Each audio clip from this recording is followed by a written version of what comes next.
Hello दोस्तों, आज मैं बात करने वाला हूँ बहुत ही कमाल के अपडेट के बारे में। हाँ जी दोस्तों, यहाँ पे गवर्नमेंट ने एक नया रूल इंसर्ट कर दिया, रूल 86B, जिसके अंदर बोल दिया अब आपको 1% जीएसटी देना होगा बिना आईटीसी यूज किए।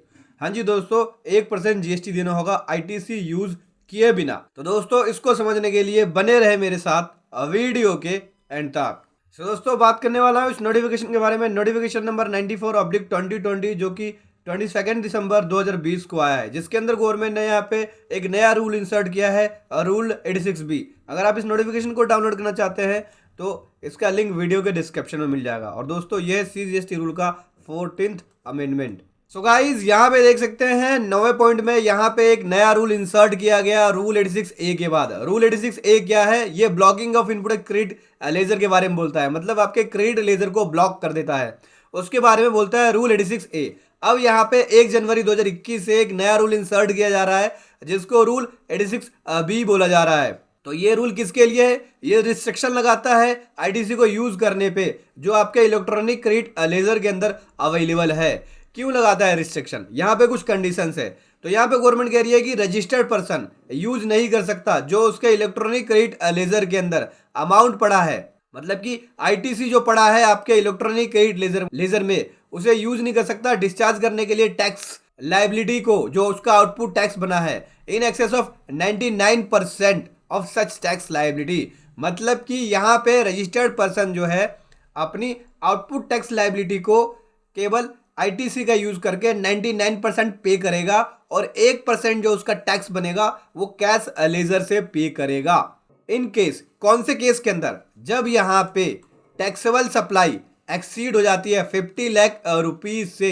इसमें कौन सी सप्लाई इंक्लूड नहीं है? अदर देन एग्जेम्प्ट सप्लाई और जीरो रेटेड सप्लाई। मतलब कि अगर आपकी टैक्सेबल सप्लाई एक्सीड हो गई 50 लाख रुपीज से, तो उस केस में आपको 99% आईटीसी यूज करेंगे और 1% कैश लेजर से पे करेंगे। ठीक है, ये प्रोविजन जो है या ये रूल जो है वो अप्लाई नहीं होगा। किसके ऊपर अप्लाई नहीं होगा समझना। पहला दोस्तों, यहां पे गवर्नमेंट कह रही है कि ये वाला जो प्रोविजन है, ये वाला जो रूल है, अप्लाई नहीं होगा कौन से पर्सन पे? अगर प्रोप्राइटर, कर्ता, मैनेजिंग डायरेक्टर या कोई भी पार्टनर हो पार्टनरशिप फर्म का, या होल टाइम डायरेक्टर्स हो या मेंबर हो मैनेजिंग कमेटी का। यहाँ पे पार्टनर्स के अंदर कोई भी 2 पार्टनर्स हो, ठीक है, पार्टनरशिप फर्म के अंदर मेंबर्स हो मैनेजिंग कमेटी ऑफ एसोसिएशंस का या बोर्ड ऑफ ट्रस्टी हो। अगर वो income tax more than 1 lakh rupees जमा कराता है इनकम टैक्स एक्ट के अंदर, जो रिटर्न फाइल कर रहा है लास्ट 2 फाइनेंशियल ईयर के अंदर 1 लाख से ज्यादा अगर इनकम टैक्स जमा कराता है, अपनी रिटर्न फाइल करता है with in the time limit, जो टाइम लिमिट है अंडर 69 सबसेक्शन 1 के अंदर एक्ट के हिसाब से एक्सपायर हो चुका है, तो उन पर्सन्स पे यहाँ पे ये वाला रूल अप्लाई नहीं होगा। तो दोस्तों, अगर मैं साधारण सी भाषा में बात करूं, इनमें से कोई भी member, partner, director, individual 1 lakh रुपए से ज्यादा इनकम टैक्स पे करता है लास्ट 2 ईयर के अंदर, जिसने पे किया है, जो टाइम लिमिट है वो खत्म हो चुकी है, उस केस में उसके ऊपर ये वाला रूल अप्लाई नहीं होगा। बी, और किस पे अप्लाई नहीं होगा? और दोस्तों, यहाँ पे रजिस्टर्ड पर्सन ने रिसीव किया है रिफंड का अमाउंट 1 लाख रुपए से ज्यादा, जो कि सेक्शन 54 सब सेक्शन 3 के अंदर कवर है। मतलब इन्वर्टेड ड्यूटी स्ट्रक्चर के अंदर ऐसे पर्सन कवर है और उनको 1 लाख रुपए से ज्यादा रिफंड रिसीव हुआ है, तो उनके ऊपर ये वाला रूल अप्लाई नहीं होगा। और रजिस्टर्ड पर्सन जिसने रिसीव किया है 1 लाख रुपीज से ज्यादा प्रीसीडिंग फाइनेंशियल ईयर के अंदर अनयूटिलाइज इनपुट क्रेडिट का सेक्शन 54 सब सेक्शन 3 के अंदर क्लोज सेकंड में रिफंड लिया है, ये क्लोज फर्स्ट का था, ये क्लोज सेकंड, मतलब ये भी इन्वर्टेड ड्यूटी स्ट्रक्चर के अंदर ये, और जिसने इन्वर्टेड ड्यूटी स्ट्रक्चर के अंदर 1 लाख रुपए से ज्यादा रिफंड लिया है क्लोज सेकंड के अंदर, उनके ऊपर ये वाला रूल अप्लाई नहीं होगा।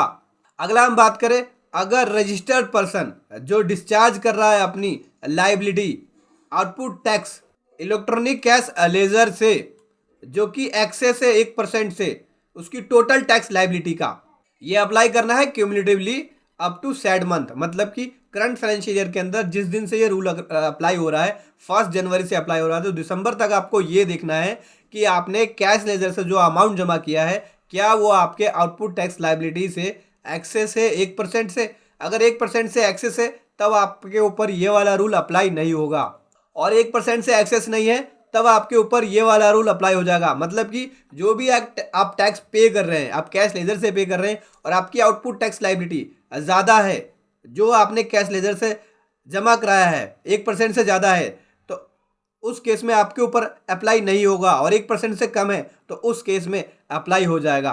फॉर एग्जाम्पल के लिए समझिए दोस्तों, यहाँ पे 1000 रुपये की टोटल आपकी आउटपुट टैक्स लायबिलिटी है, ठीक है, और आपने कैश लेजर का यूज करके 8 रुपये जमा कराया है, तो आपको ये देखना है, अगर मेरी टोटल टैक्स लायबिलिटी 1000 रुपये है तो इसका 1% कितना निकल जाएगा, 10 रुपये निकल जाएगा।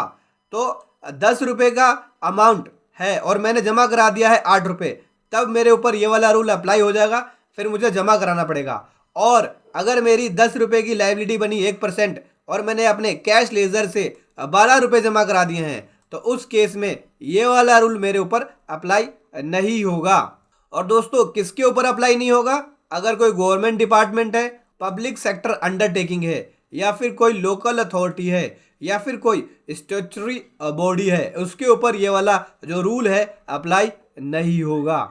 और दोस्तों किसके ऊपर अप्लाई नहीं होगा, और यहाँ पे कमिश्नर जो है और कोई ऑफिसर जो कि ऑथराइज है कमिश्नर के द्वारा, उनको यहाँ पे लगता है वेरिफिकेशन होने के बाद कि इनके ऊपर इस तरह का रिस्ट्रिक्शन अप्लाई नहीं होगा, तो उनके ऊपर ये रिस्ट्रिक्शन वो रिमूव कर सकते हैं। ये डिपेंड करेगा वेरिफिकेशन के ऊपर, ठीक है दोस्तों।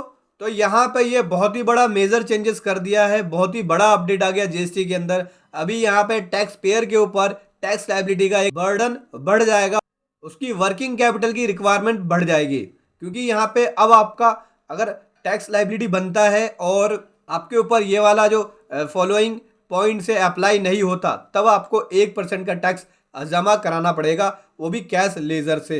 तो दोस्तों यहाँ पे टैक्स पेयर के ऊपर बर्डन बढ़ने वाली है। वीडियो कैसी लगी दोस्तों जरूर बताएं। Thank you so much. जय हिंद, वंदे मातरम।